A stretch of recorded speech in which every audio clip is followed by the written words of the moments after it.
पोल खुली है वो प्रोपेगेंडा है कि भारत में लोकतंत्र खतरे में या लोकतंत्र खत्म ही हो गया है।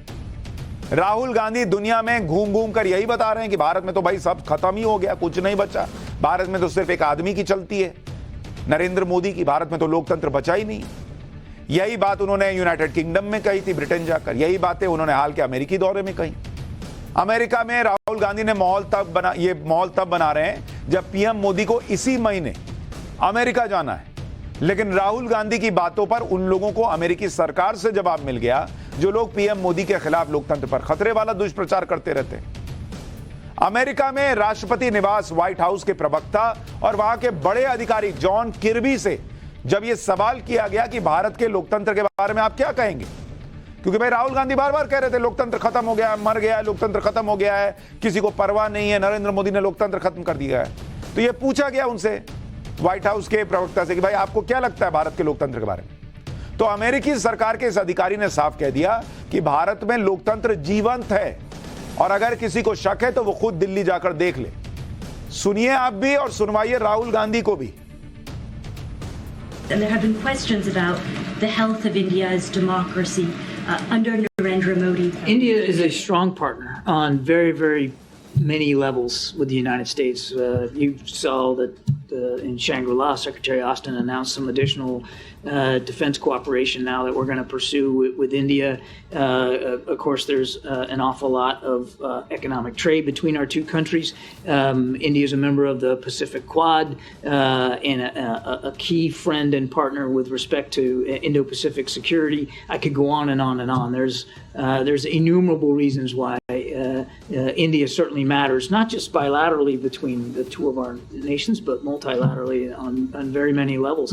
Is this administration at all concerned about the health of democracy in India? India is a vibrant democracy. Anybody that happens to go to New Delhi can see that for themselves, and certainly. I would expect that the strength and health of democratic institutions will be part of the discussion. And look, we never shy away. And you can do that with friends. You're supposed to do that with friends. You're never shy away from expressing concerns that we might have with anyone around the world. यानी राहुल गांधी जो चाह रहे थे कि हो वो तो होता दिख नहीं रहा। उनको लग रहा था दुनिया उनके कहने पे मान लेगी कि भारत में लोकतंत्र बचा नहीं। यहां तो अमेरिका का अधिकारी, व्हाइट हाउस का अधिकारी ही कह रहा है कि भैया बहुत जबरदस्त लोकतंत्र है इंडिया में, जिसको नहीं पता है वो जाके दिल्ली में देख ले।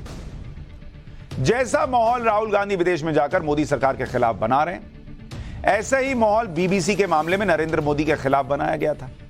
इसी साल फरवरी में जब इनकम टैक्स डिपार्टमेंट ने बीबीसी के दिल्ली और मुंबई दफ्तर का सर्वे किया तो ऐसा माहौल बना दिया गया कि जैसे मोदी सरकार गुजरात दंगों पर बनी डॉक्यूमेंट्री के लिए बीबीसी से बदला ले रही।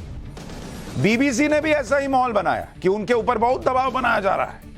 उस वक्त बीबीसी ने कहा था कि वो बिना डरे और दबाव में आए अपना काम करता रहेगा, लेकिन अब बीबीसी का जो सच सामने आया उसमें इस दुष्प्रचार की पोल खुल गई, क्योंकि अब यह पता चला है कि खुद बीबीसी ने यह मान लिया है कि वो भारत में लायबिलिटी की तुलना में कम टैक्स जमा कर रही थी। मतलब जितना टैक्स भरना था उससे कम टैक्स भर रही थी, और यही नरेंद्र मोदी सरकार कह रही थी। सूत्रों के हवाले से बताया गया है कि बीबीसी ने central board of direct taxes CBDT को एक ईमेल भेजा है, और इस ईमेल में बीबीसी ने यह माना है कि वो भारत में अपनी आय को कम दिखा रहा है। बीबीसी ने बताया कि उसने टैक्स रिटर्न में अपनी इनकम 40 करोड़ रुपए कम दिखाई है। अगर बीबीसी ने यह मान लिया है कि उसने कम टैक्स भरा है तो उसे अब रिवाइज रिटर्न फाइल करना होगा, यानी बीबीसी पर जितनी पेनल्टी या टैक्स बकाया है उसे चुकाना होगा, और अगर ऐसा नहीं किया तो कानून के मुताबिक एक्शन होगा। सीबीडीटी के अधिकारियों ने यह भी कहा है कि किसी मीडिया कंपनी या विदेशी कंपनी के लिए कोई विशेष रियायत नहीं हो सकती। देश में कानून सबके लिए एक बराबर है। इनकम टैक्स विभाग के सोर्सेज ने बताया कि इनकम टैक्स विभाग के पास बीबीसी के खिलाफ टैक्स के मामले में पुख्ता सबूत थे, इसलिए बीबीसी पर कार्रवाई सिर्फ हवा में नहीं की गई है, और इसलिए बीबीसी को भी मानना पड़ा कि उसने टैक्स कम भरा है, और अब बीबीसी किसी तरह से पेनल्टी चुकाकर या टैक्स लायबिलिटी का भुगतान करके मामले की फाइल क्लोज करना चाहता है। तो बॉस इतने ही ईमानदार थे तो भरते ना टैक्स। अगर इतने ही ईमानदार थे तो सही इनकम बताते ना। एक तो चोरी, ऊपर से सीना चोरी, टैक्स कम भर रहे हो, और जब वहां पे छापे पड़ रहे हैं तो ज्ञान दे रहे हो कि अरे हमने डॉक्यूमेंट्री बना दी इसलिए हमको हरास कर रहे हैं। वाह भैया, इंडिया में काम करोगे, इंडिया में रहोगे, इंडिया का टैक्स नहीं भरोगे और उसके बाद चाहोगे कि मोदी के खिलाफ कोई माहौल बना के जो है वो निकल जाओगे और तुम्हारा इकोसिस्टम आएगा, हाय हाय हाय देखिए बीबीसी के साथ क्या हो गया। यानी जो लोग बीबीसी के मामले को प्रेस फ्रीडम और अभिव्यक्ति की आजादी पर हमला बता रहे थे, उनका प्रोपेगेंडा भी फेल हो गया। क्योंकि आप याद कीजिए कि जब बीबीसी का मामला उठा था तो कैसे पीएम मोदी के खिलाफ पूरा माहौल बना दिया गया था। यह कहा गया था कि बीबीसी ने गुजरात दंगे पर डॉक्यूमेंट्री दिखा दी इसलिए एक्शन हो रहा है। तृणमूल कांग्रेस ने कहा था कि यह बदले की कार्रवाई है, बीजेपी के खिलाफ कोई कुछ बोल ही नहीं सकता। उद्धव ठाकरे ने कहा था कि बीबीसी के दफ्तर पर छापे आवाज को दबाने की कोशिश है, इसे रोकने के लिए सबको साथ आना होगा। पीडीपी अध्यक्ष महबूबा मुफ्ती ने कहा था कि बीबीसी पर रेड का कारण सबको पता है, जो सच बोलते हैं केंद्र सरकार उनके पीछे लग जाती है। समाजवादी पार्टी के अध्यक्ष अखिलेश यादव ने कहा था कि बीबीसी पर छापे की खबर वैचारिक आपातकाल की घोषणा है। आरजेडी ने कहा था कि जो भी मोदी सरकार के खिलाफ आवाज उठाता है उनको एजेंसियों के जरिए निशाना बनाया जाता है। कांग्रेस ने तो सबसे आगे बढ़कर इसे अघोषित आपातकाल बोल दिया था। केजरीवाल कह रहे थे कि जो बीजेपी के खिलाफ बोलता है उसके पीछे ये लोग आईटी, सीबीआई और ईडी को छोड़ देते हैं। अब इन सारे नेताओं से पूछिए कि अगर बीबीसी इंडिया का टैक्स नहीं भर रहा है तो क्या उसको छोड़ देना चाहिए था? आज इन लोगों के ट्वीट कहां हैं? आज इनके बयान कहां हैं? लेकिन नहीं, आज सब सन्नाटे में। जबकि आप देखिए कि बीबीसी के खिलाफ इनकम टैक्स का मामला बहुत सिंपल था। एक विदेशी मीडिया कंपनी जिस पर कम टैक्स भरने के आरोप लग रहे थे, उस पर कार्रवाई हो रही थी, उसी टैक्स की देनदारी को करना था और केस क्लोज हो जाता, जैसा कि अब होने वाला है। लेकिन अपने राजनीतिक फायदे के लिए नरेंद्र मोदी को किसी तरह भी घेरने के लिए बीबीसी के खिलाफ एक्शन को प्रेस की आजादी से जोड़ दिया गया। किसी ने भी यह नहीं सोचा कि इस तरह से अगर टैक्स की देनदारी सभी विदेशी कंपनियां इससे बचती रहेंगी तो फिर भारत के खजाने को नुकसान पहुंचेगा।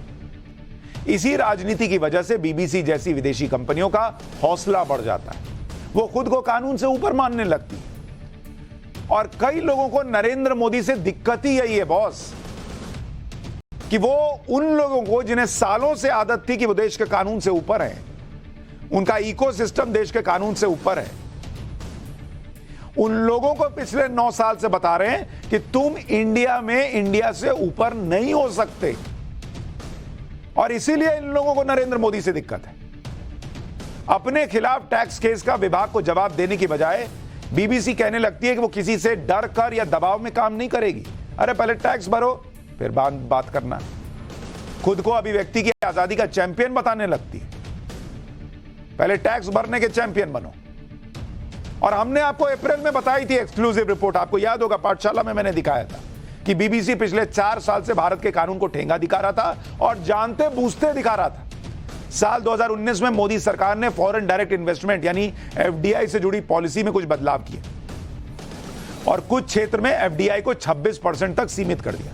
इस नई पॉलिसी में डिजिटल मीडिया भी आएगा, यानी डिजिटल मीडिया के सेक्टर में 26% से ज्यादा विदेशी निवेश नहीं हो सकता था। नए नियम के दायरे में बीबीसी भी आती थी और उसे भी इन नियमों के मुताबिक अपने मैनेजमेंट और कंपनी के स्वरूप में जरूरी बदलाव करने थे। लेकिन बीबीसी ने सब कुछ जानते हुए भी ऐसा नहीं किया। हमने आपको बीबीसी के इंटरनल कम्युनिकेशन डॉक्यूमेंट दिखाए थे, जिससे यह साफ दिख रहा था कि बीबीसी के अधिकारियों को एफडीआई पॉलिसी में बदलाव की जानकारी थी।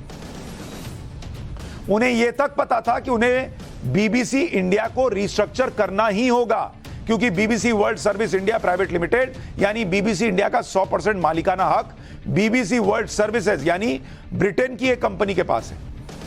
और यह एफडीआई पॉलिसी का उल्लंघन है, जो कहती है कि एफडीआई की सीमा 26% से ज्यादा नहीं होनी चाहिए। सब पता था कि वो कानून का उल्लंघन कर रहे हैं, लेकिन बावजूद इसके काम करते रहे। शायद सोचते होंगे कि मोदी बदल जाएंगे, मोदी की कुर्सी चली जाएगी, फिर देखा जाएगा। इन्हीं नियमों के उल्लंघन के आरोप में ईडी ने बीबीसी के खिलाफ फेमा यानी फॉरेन एक्सचेंज मैनेजमेंट एक्ट 1999 के तहत केस दर्ज किया था। और आप खुद मान रहे हैं ना, आप ये सारी कड़ी देखते जाइए। एलआईसी का मामला, एसबीआई का मामला, एनपीए का मामला, राफेल का मामला, फोन में जासूसी कराने का मामला, पहलवानों का साथ नहीं दे रहे हैं, ट्रेन हादसे में इस्तीफा नहीं दे रहे हैं, ये बीबीसी को दबा रहे हैं, ये मीडिया को दबा रहे हैं, ये किसी को बोल रहे हैं, हर प्रोपेगेंडा फेल हो रहा है। लेकिन ये लोग भी मोटी चमड़ी है भाई, ऐसे झाड़ते हैं चल देते हैं। लेकिन देश के नागरिक होने के नाते ये सब नहीं समझिएगा। जो देश अभी ब्राइट स्पॉट है ना, ये लोग अंधेरा कर देंगे उसमें।